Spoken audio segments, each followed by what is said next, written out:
Gol yang harusnya bisa dihindari dan itu yang meruntuhkan sebetulnya, terutama 2 gol pertama. Jadi kalau sebagai sistem ada error dan sistemnya nggak jalan. Kalau sisi kanan sebetulnya berarti analisis dari Vietnam ya bisa melihat titik kurangnya timnas Indonesia ada di sebelah kanan. Lini depan kita tidak sama dalam posisi ngepres karena Tom Hai tidak dalam posisi itu. Singapura akan punya kecenderungan untuk bertahan, low block. Tom Hai jadi senior yang bisa jaga gesturnya.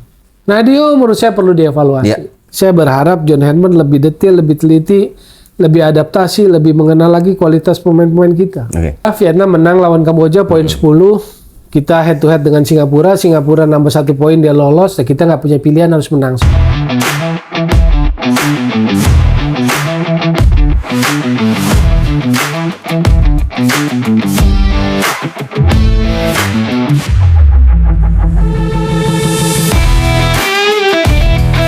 Presiden Prabowo Subianto meminta PSSI membuat blueprint. Lah, Erick Thohir kemana aja 3 tahun kemarin? Kembali lagi di Bangku Cadangan Podcast, bacotan dari pinggir lapangan. Teman-teman, terima kasih sudah menonton episode kali ini. Kita akan membahas banyak hal. Sepak bola Indonesia sedang ramai. Sebenarnya dalam sepekan terakhir, ada beberapa isu selain perjalanan timnas di AFF. Kita juga lihat ada Kongres Biasa PSSI. Lalu ada Piala Presiden sebenarnya yang bisa kita bahas nanti. Kita akan bagi jadi 2 part, dan hari ini gue mau bahasnya bersama seorang yang sangat terkenal di dunia sepak bola Indonesia, Bung Tommy Welly, atau yang akrab sama Bung Toel. Thank you, Bung. Thank you, Bung. Terima kasih, Bung, udah bersedia hadir di sini. Sama-sama, terima kasih diundang. Bung, langsung gue mau bahas soal perjalanan timnas. Hari ini timnas ada di ujung tanduk, terancam gagal melaju ke semifinal. Karena setelah kemarin gagal menang, kalah dari 0-3 dari Vietnam. Saya mau ngupas dulu gimana kekalahan timnas ini. Walaupun memang sudah telat, kita sudah berapa hari kita lihat John Herdman akhirnya menghadapi ujian sesungguhnya. Memang tim yang sekelas dengan timnas Indonesia dan gagal menang di pertandingan ini. Gimana Bung melihatnya? Betul, situasinya menjadi lebih sulit karena tantangan terakhir harus menang. Tidak ada pilihan, lawan Singapura harus menang. Singapura sendiri cukup draw dia aman. Kalau draw kita celaka, gagal lolos ke semifinal karena hitungannya Vietnam kayaknya menang. Udah pasti menang lah lawan Kamboja itu. Oke, jadi kalau main lawan Vietnam, betul bahwa itu adalah ujian sesungguhnya. Cuma publik seringkali terjebak pada kemenangan besar lawan Kamboja dan Timor Leste. Ujian sesungguhnya betul Vietnam, dan kemarin kalau sebagai sebuah sistem itu ada error ya. Menurut saya 2 gol pertama itulah yang membuat sistem nggak jalan semua. Jadi memang sebuah kesalahan yang harus, atau kesalahan mahal sih. Karena kekalahan yang menurut saya sih terlalu mencolok. 3-0 dan ya gol-gol yang sangat menurut saya sih nggak enak lah gitu. Gol yang menyakitkan. Gol yang harusnya bisa dihindari dan itu yang meruntuhkan sebetulnya, terutama 2 gol pertama. Jadi kalau sebagai sistem ada error dan sistemnya nggak jalan. Overall nggak jalan. Baik, kalau kita ngelihat sebenarnya dari statistik berkata bahwa rapor pemain kita juga jelek. Memang dari hampir semua pemain yang tampil baik starting maupun pengganti tidak tampil maksimal. Lalu juga kita SG-nya juga walaupun menguasai pertandingan, tapi SG kita 0,65. Saya lihat data statistiknya. Apa yang tidak berjalan dari skema permainan John Herdman sebenarnya dari yang membedakan dari pertandingan sebelumnya, atau memang Vietnam sukses memang bermain efektif saja untuk meredam permainan timnas? Ya, Vietnam sukses mencuri kelengahan kita di awal-awal menit dan itu memang cukup mengganggu mental pemain kita sehingga kemudian untuk menata kembali sepertinya mengalami kesulitan. Kedua, balan keseimbangan tim dalam melakukan pressing tidak terjadi, terutama di lini depan tidak terjadi yang namanya pressing. Karena kalau kita lihat Tom Hai itu kan tidak dalam posisi seperti striker atau penyerang yang ada di sisi kanan. Dia lebih banyak bergerak bebas, turun ke bawah untuk ambil bola. Disitulah menjadi tidak seimbangnya kalau menurut saya. Beda dengan 3 penyerang Vietnam yang menekan pada lini pertahanan kita kan 3 itu. Yang ada yang nomor 13 naturalisasi Brazil, ada nomor 9 Mujan Dinbah dan nomor 18 yang bikin gol kedua. Nah itu menekan pertahanan kita. Tapi lini depan kita nggak menekan mereka. Hanya Mitch Baker, lalu ada siapa? Orat Mangun di kiri. Di kanan kan Tom Hai harusnya. Tapi Tom Hai banyak beroperasi agak ke bawah. Karena dia kesulitan dapat space di pressing. Sementara dia tipikal pemain yang senang pegang bola dan memberikan passing. Tapi justru disitulah jadi tidak ada keseimbangannya di situ. Pressing kita nggak seimbang. Jarak antara belakang sama tengah deket, tapi ke depannya agak jauh tuh. Kita bermain, kalau kita lihat sih kita bermain high pressing ya sebenarnya dari awal. Rizky Ridho juga sering naik, terutama setelah ketinggalan 1 gol. Lalu Tom Hai juga sering kita lihat beroperasi di half space untuk memberikan umpan silang. Tapi nah ini di dalam skema gol kedua, gol ketiga, ini hampir mirip sebenarnya juga. Ada ketinggalan, kita kalau mungkin bahasa ini ya asik menyerang lah. Asik menyerang, tiba-tiba terkena counter attack. Di sini transisi permainannya apakah memang tidak berjalan dengan baik, Bu? Ya transisi, terutama yang kedua ya. Kalau babak kedua, otomatis kita harus lebih ofensif ya. Iya. Bahwa kemudian kita lebih menekan, lalu ada garis pertahanan yang lebih tinggi, itu adalah situasi konsekuensi dari ketinggalan 2-0 di babak pertama. Jadi kita babak pertama memang 2 gol itu dari situasi transisi karena ketidakseimbangan itu yang saya bilang.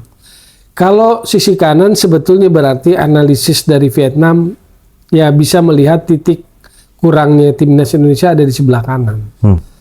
Gitu loh, di sisi kanan pertahanan. Itu menurut saya memang sisi lemah karena stok di sana juga menjadi tipis, terutama posisi dari Eliano Reinders. Kemarin lawan Vietnam, bahasa orang lapangan di pinggir lapangan itu tentang Eliano Reinders kalau dalam bahasa singkat nyerang kagak, bertahan kagak gitu loh. Jadi tanggung, serba tanggung main. Lalu saya nggak bisa lihat ke dalam hatinya, tapi hati biasanya terlihat dari pancaran mata, dari antusiasme, energetik, gairah, dari dari gestur. Menurut saya terlalu flat. Untuk pertandingan selevel itu, penampilan Eliano Reinders terlalu flat, gitu loh. Dan kita kehilangan Yakob Sayuri karena cedera kan, sebagai stok kedalaman pemain di posisi itu. Bung, kalau saya membaca satu artikel dari Total Football Analysis, sebenarnya Hartman ini adalah satu pelatih yang tidak punya pakem secara pasti terkait formasi dan sering berganti lah dari 3-4-3 atau 4-4-2 malah kadang-kadang. Melihat ini sebenarnya fleksibilitas dari seorang John Hartman atau memang seperti apa melihatnya, Bu? Atau memang ada faktor lain memang kenapa Hartman suka berganti formasi? Saya pikir kalau gagasan, mindset, cara bermain dia jelas. Kalau saya simpulkan mindset sepak bola dia lebih positif. Lebih attacking. Dan itu diukurnya jangan dari formasi, semata-mata formasi, misalnya 3-4-3. Dari situnya konsistensinya ada, tetapi dari cara bermain, kan sebetulnya ngebaginya 2 kalau lihat cara bermain. Satu waktu with the ball, sama without the ball, jadi tanpa bola. Bagaimana ketika dengan bola, bagaimana dengan tanpa bola. Kan kalau dengan 3-4-3, kita lihat bahwa John Hartman tahu kelebihan pemain kita, kekuatannya di flank, di sayap. Gitu loh. Sementara strikernya, kan tren sepak bola sekarang, striker yang di depan 3 kiri kanan itu bukan jadi winger murni. Tetapi banyak ke dalam. Jadi sebagai penyerang yang bergerak dari kiri atau dari kanan. Yang jadi wingernya adalah wingback-nya.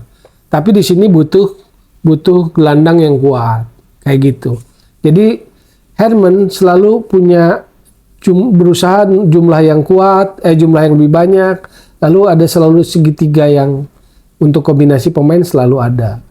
Tetapi itu kan selalu ya lawan Kamboja, lawan Timor Leste nggak teruji. Waktu lawan Vietnam dalam kondisi head to head yang sama secara kualitas itu teruji. Dan saya lihat tadi lini depan kita tidak sama dalam posisi ngepres karena Tom Hai tidak dalam posisi itu. Atau bukan karakter itu gitu loh.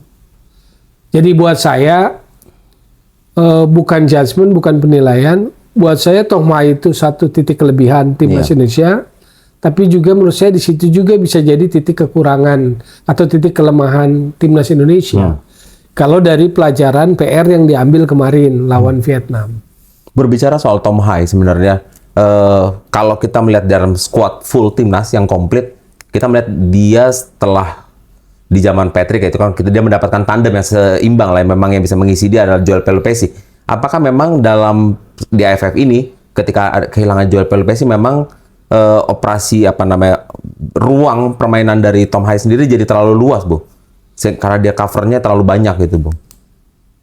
Kalau terlalu banyak, problematiknya kepada endurance dan stamina dia. Betul.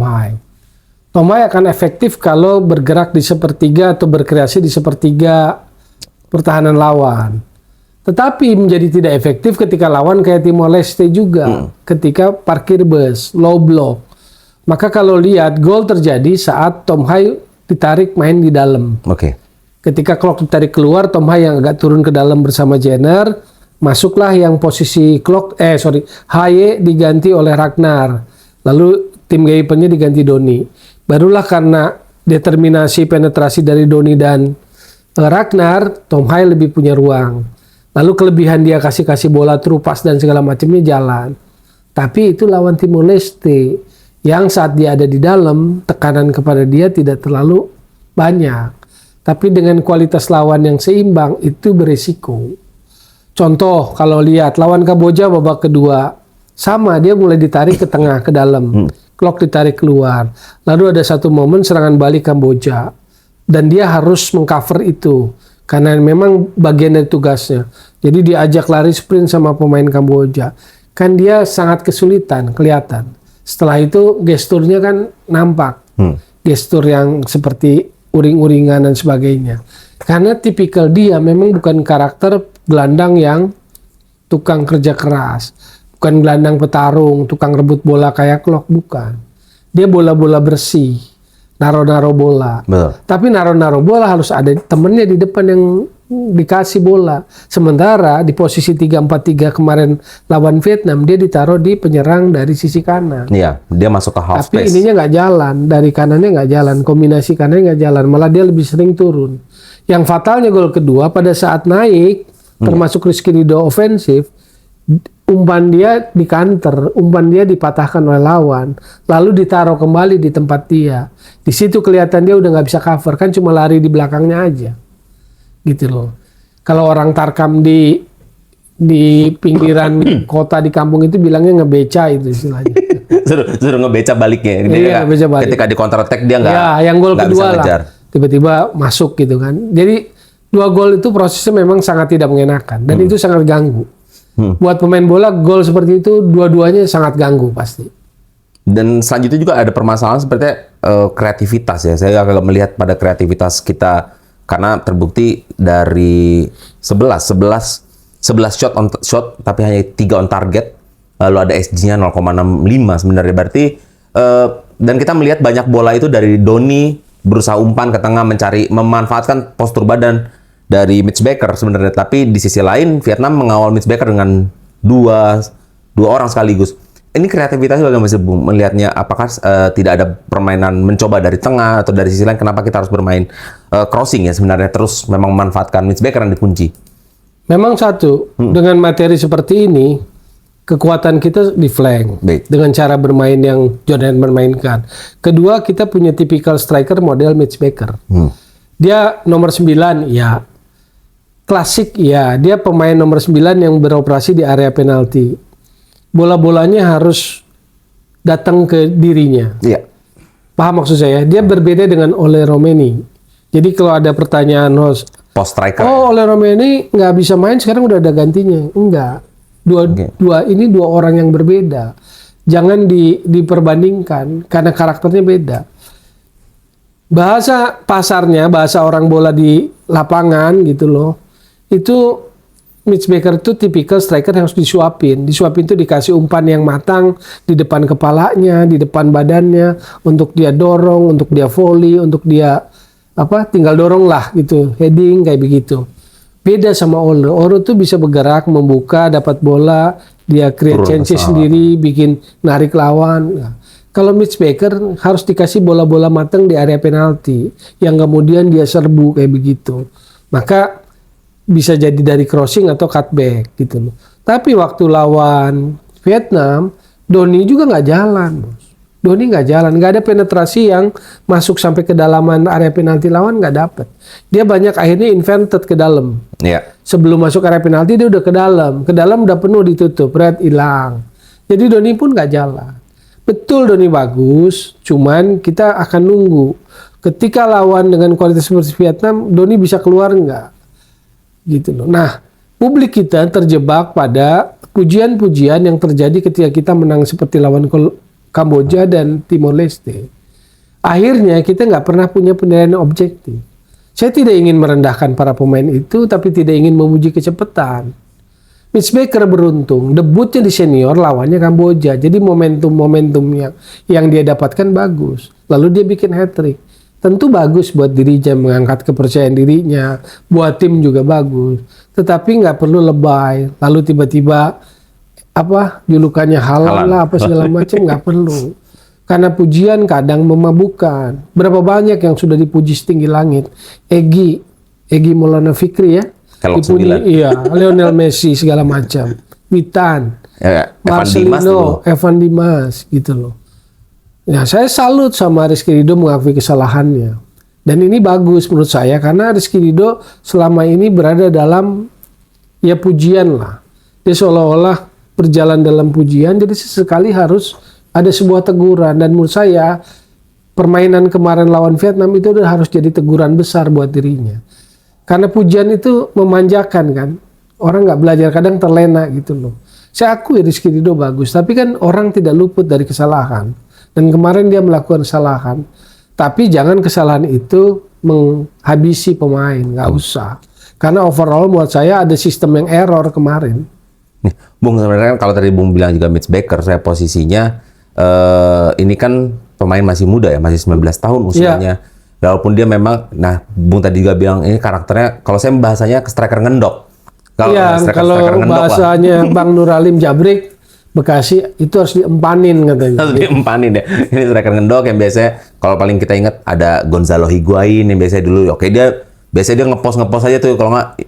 Nah seiring, tapi striker hebat yang seperti ini memang biasanya berkembang sesuai dengan umurnya. Kalau Bung melihat sebenarnya permainan kemarin, karena dia belum bisa melepaskan dari kepungan Vietnam atau kawalan Vietnam, memang karena memang jam terbangnya, memang usianya juga masih tumbuh ya Bang ya. Kalau lihat effortnya dia effort. Saya lihat sepanjang pertandingan dia effort. Jadi nggak ada yang buat saya sih catatan negatif buat dia, enggak.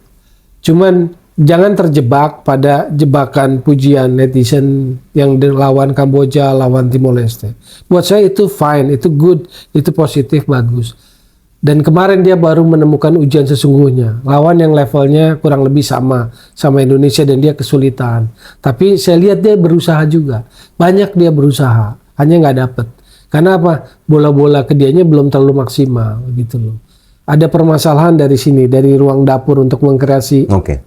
Serangan. Iya, karena pressingnya nggak sama. Nih, Bung, selanjutnya kita besok hari Jumat ya, kita akan menghadapi Singapura.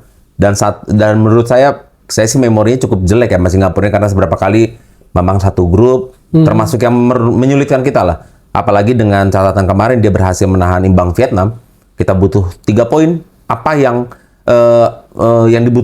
bisa diubah oleh John Hartman terhadap permainan timnas sehingga memang kita bisa mengunci tiket semifinal?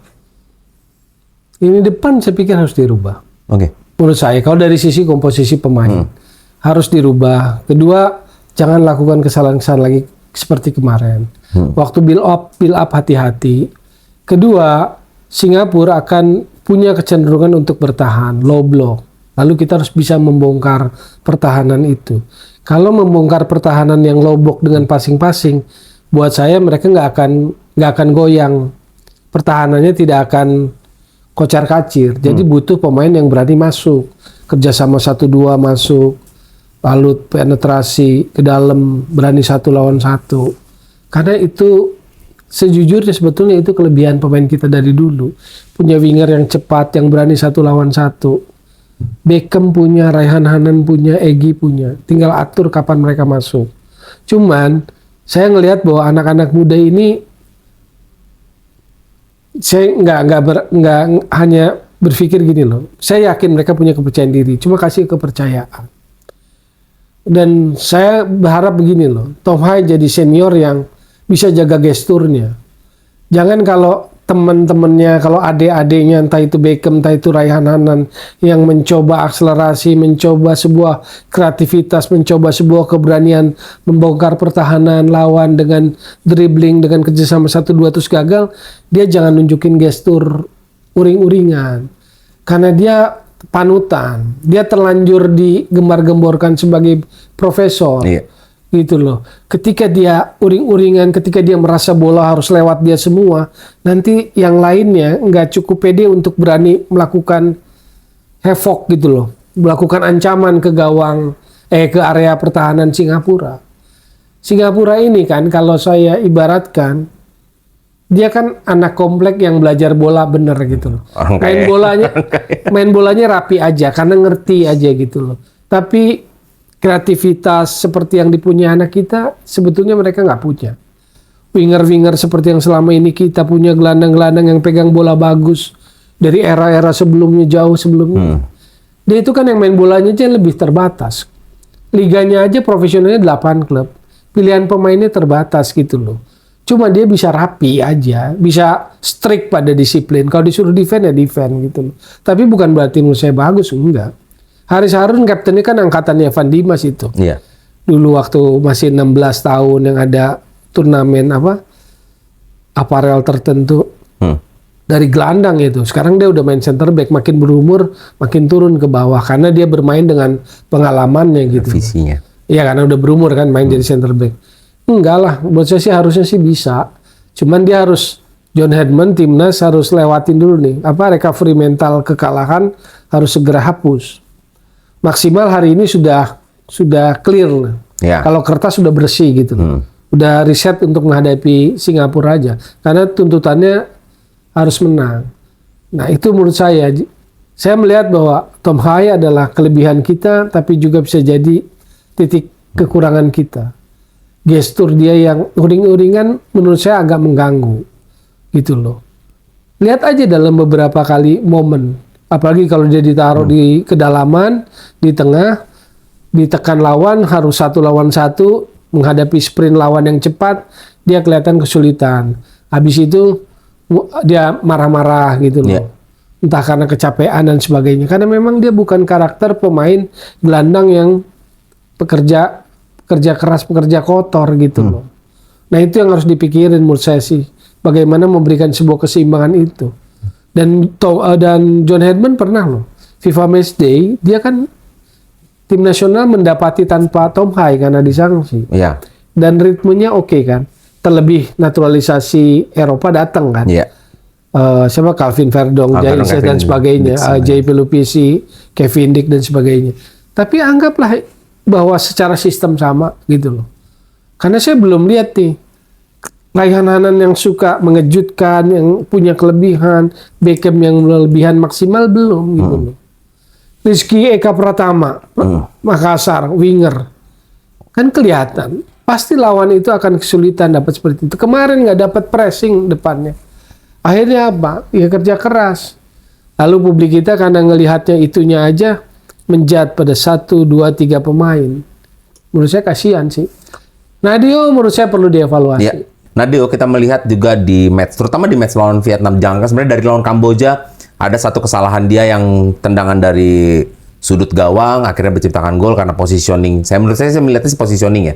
Terus kemarin juga sepertinya ragu-ragu ketika mau one on one sebagai last man. Sebenarnya bagaimana perlukah Bung Toel melihatnya ini perlu dievaluasi Nadio dengan mencoba si Riyandi ya, Muhammad Riyandi yang masih ada di bangku cadangan atau justru siapa kiper ketiga? Teja Pakualam. Bukan, Cahya Supriyadi. Kiper kita di AFF sebelumnya ya? Cahya Supriyadi ya, 2024, sekarang main di PSIM. Ya menurut saya Nadio perlu dievaluasi. Sebetulnya kekhawatiran saya sudah sejak lama. Yeah. Ketika Martin Pas dan Emil Aurel datang, kiper kita jadi cadangan mati toh. Betul. Jadi camat, penghangat bangku cadangan.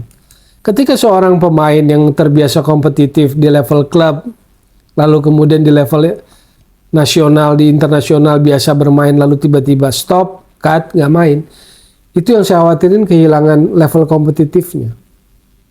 level kompetitif di tingkat internasional, pertandingan antar negara, detil-detil situasi kecil itu yang hilang.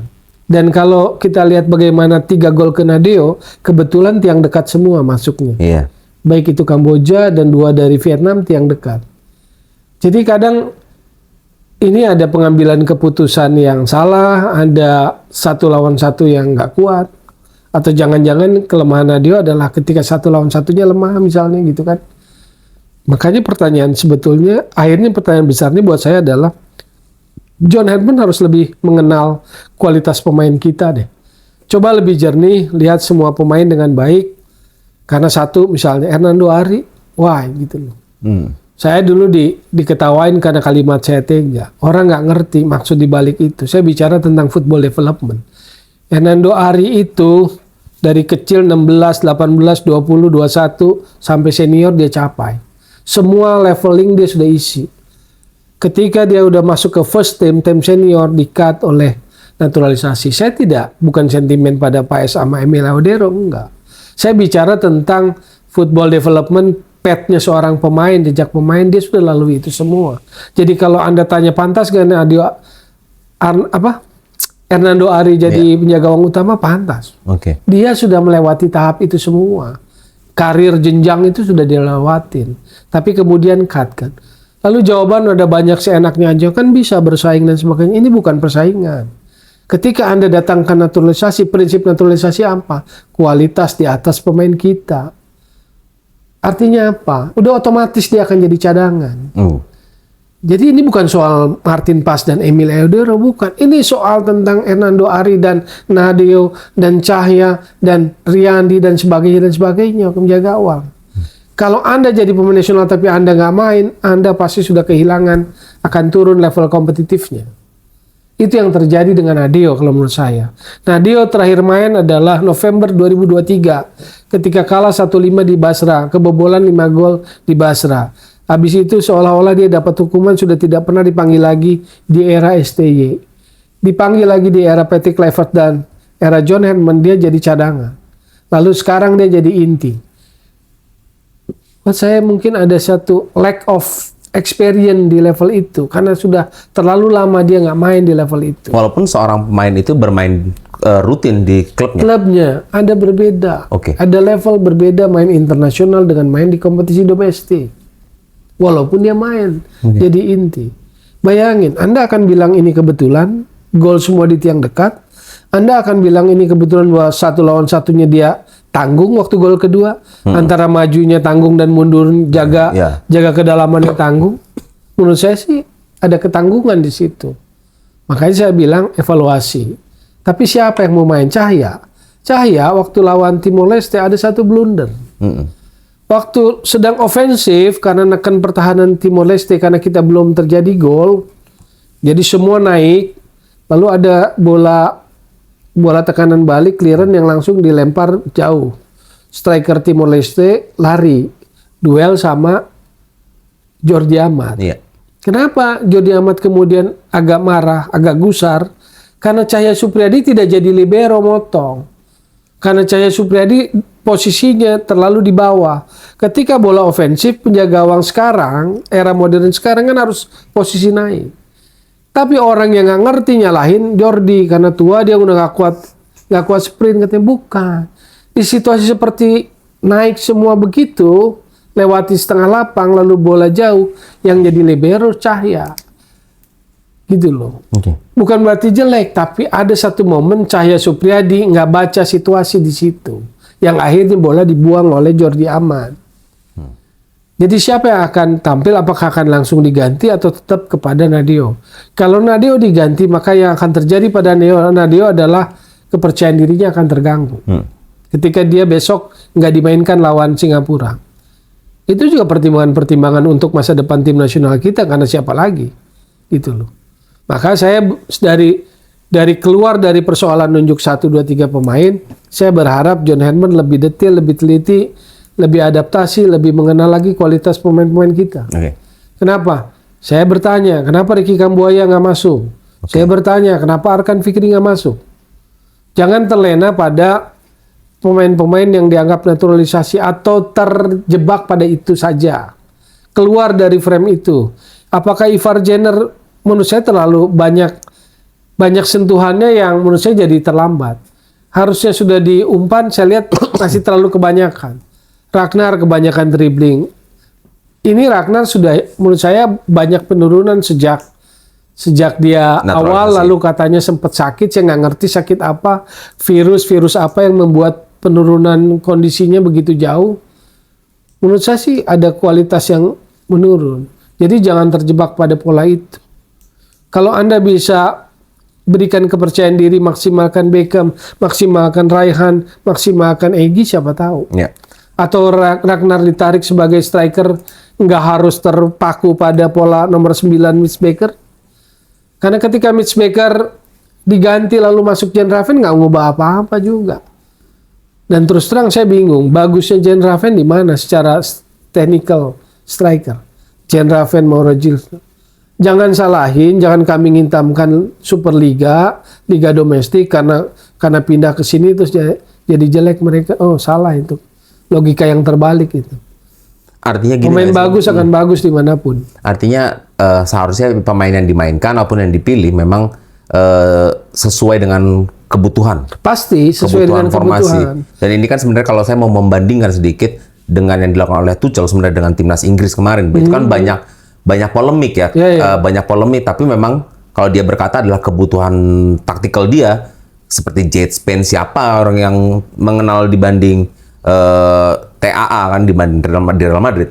Tapi karena memang kebutuhan taktikal dia, itulah yang dipilih. Begitu maksudnya arah Bung Toel sebenarnya lihatnya. Ya pasti kebutuhan taktikal, kualitas. Hanya menurut saya, makanya secara akhirnya keluar dari itu, saya berharap John Herdman bisa lebih mengenal. Karena mungkin, makanya itu kan, ada yang saya masih buat penasaran, kenapa Ricky Kambuaya nggak masuk? Ada situasi kah dengan Ricky Kambuaya? Cederakah dia? Arkan Fikri kan bagus. Kenapa? Apakah Ivar Jenner posisinya jauh di Arkan Fikri? Menurut saya enggak. Gitu loh. Jadi tentu kita nggak menjudge John Herdman ini berselera atau tidak berselera. Maksud saya dia butuh waktu untuk lebih mengenal deh. Coba kenali deh kualitas. Karena contoh satu di sisi kanan cuma Eleanor Renders yang harusnya ada Jakob Sayuri. Ketika Jakob Sayuri cedera, pilihannya kedalamannya menjadi kurang di situ. Menjadi Eleanor Renders. Eleanor Renders jadi inti utama. Padahal disitulah orang udah lihat. Makanya kan Vietnam tekannya dari sisi kiri, dari sisi kanan pertahanan kita. Perhatiin deh, areanya banyak ke sini. Oke. Baik Bung, optimis Indonesia bisa menang dan lolos ke semifinal? Saya sih optimis. Oke. Lawan Singapura menang, saya sih optimis. Makanya recovery mental kemarin, hari ini reset 0, fokus lawan Singapura, menangkan Singapura 3 poin, lalu bertahap pikir semifinal lawan Thailand. Dan Bung masih yakin apa kita akan juara tahun ini? Saya yakin. Sebetulnya lawan sepadannya cuma yang head to headnya tipis-tipis cuma Vietnam. Thailand? Saya lihat kan udah dari awal saya bilang ketika mulai ditanya tentang AFF ini, layer kita itu ada di atas sama Vietnam sama Thailand. Oke. Lalu baru layer berikutnya ada Malaysia, Singapura. Thailand, kebanyakan kita lebih di atas Thailand. Thailand ini bukan Thailand yang seperti di era 2000-an. Thailand yang sekarang skillful, tapi tidak terlalu cepat seperti Vietnam. Tidak se-ngeyel Vietnam, tidak se-determinan Vietnam. Vietnam itu determinasinya kuat. Tapi Thailand itu skillful, rapi lah main bolanya. Bagus. Cuman secara kualitas individu menurut saya memang ada penurunan dibanding Thailand zaman dulu. Atau zaman terakhir ada Teraton Bunmatan, Chanatip Songkrasin. Ini senior yang masih tersisa cuma tinggal Sarah Yuyan. Oke. Sarah Yuyan sih keren sih. 2022 ya jujur aja kita dikadalin lah sama Thailand itu, sama Sarah Yuyan gitu. Tapi yang lainnya kan Terasil udah nggak punya striker sekelas itu, nggak punya Chanatip, nggak punya sekelas Teraton Bunmatan. Ya apalagi kalau dibandingin zaman dulu. Dia punya Tersak Caiman, Tawan Sripan, Kiatisuk, Murawut Srimaka. Itu loh. Nggak, Dusit Chalersam nggak punya. Thailand nggak punya seperti itu. Artinya walaupun kita sekarang... Dulu kan kita bilang, kenapa kita gagal terus dulu 6 kali ayo dong bedah dong supaya objektif kita nilainya. Zaman kita juga 2000, 2002, 2004 bagus, Thailand dan Singapura lagi bagus-bagus juga. Topnya. Dan kita ketemu batu kayak begitu, ketemu Worawut, ketemu Kiatisuk, ketemu Dusit Chalarsam, Tersak Caiman, Tawan Seripat. Singapura juga ya. Dan saya lihat Thailand sekarang jauh.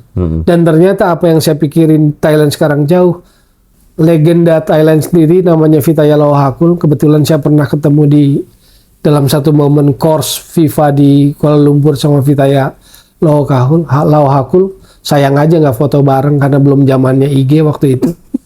Atau zamannya medsos. Dia bilang, Thailand stagnan, sepak bola Thailand, gak usah mimpi dulu ke Piala Dunia. Orang Thailand, legenda Thailand, Vitaya Lauhakul bilang seperti itu. Jadi buat saya sih, kalaupun kita menang Singapura ketemu Thailand, saya masih optimis. Harusnya kita di final ketemu Vietnam lagi. Karena kemungkinan besar kita memang ketemu Thailand ya, karena kita nampaknya peringkat 2 ya. Iya, Vietnam menang lawan Kamboja poin 10. Kita head to head dengan Singapura. Singapura nambah 1 poin, dia lolos. Dan kita nggak punya pilihan, harus menang supaya 9 poin. Oke. Berarti runner up.